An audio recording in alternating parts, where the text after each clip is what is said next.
In practice, the sacred cubit deals more with physical matter, although the atmosphere is physical and consists of molecules which are, not solid necessarily, but have a solid physical basis. The lost cubit deals more with the atmosphere or aura of a person, there being an analogy there. And it deals more with the mental and emotional issues that we as human beings experience. And the other thing I use it for is when children become a bit unruly, they get fidgety, they're stuck on this plane for several hours, parents get really upset with their kids, and again, you hold one of these up, you scan the plane, and the children go quiet, and they settle down. People having arguments sometimes, you can't get away, you are on this plane, you can't get away, you hold one up, start talking to each other again. It's wonderful. We find oftentimes a release from long-standing emotional or mental problems when using the lost cubit. Before they arrived, I noticed there was changes in clearing out, so I felt like I was being prepared to step up a vibration even before I had them.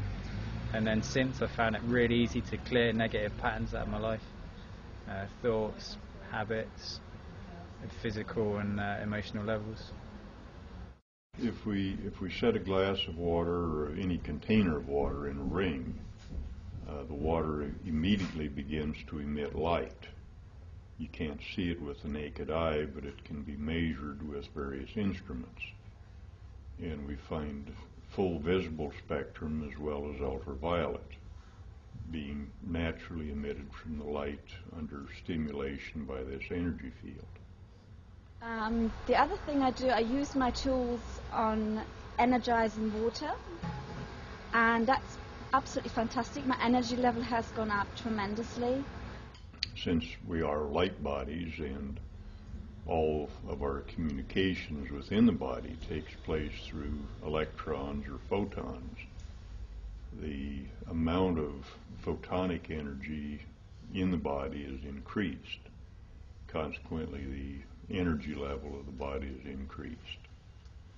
So drinking water potentized with a ring has quite beneficial effects in both short and long term. I love the rings, and I have big ones, big rings underneath my bed, and I sleep over them. So I have them where, along the chakras, and I find that just helps me sleep really well.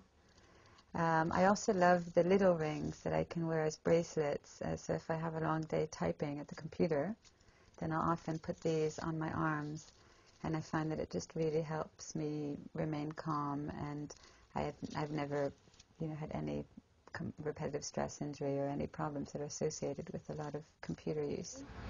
I use it on my food as well. I put the food on the plate and that on top of the rings. I find with fruit, for example, when I had some friends round and I cut up some apples and some pears, and after a few minutes these apples, they go brown.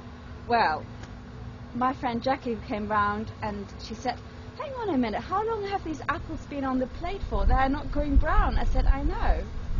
They're on these rings." So it's fantastic. They seem to give extra life force, energy. And, as you're made out of water, we're mainly water, it has a wonderful effect on you. And also I love using the lost cubit to relax. So I use it either on top of my head, I'll put it like that, and just meditate or sit. Maybe sometimes I'll even work with it, but mostly it's helpful when just being still. Within 20 minutes any stress disappears, and I'll sleep with it. So if I feel the need to, then at night I'll just notice where there's a tension in my body, and I'll place the lost cubit there and fall asleep, and in the morning awake completely fresh. The other great thing you can use these tools for, particularly the lost cubit, is to manifest things. It works on the ethereal and on intentions. If you hold it up and you talk into it what you would like to manifest into your life, you do it with intention, it brings it into your life very, very fast. Fantastic tool. I really recommend this for everybody and anybody. I think everybody in the modern world should have a lost cubit or two.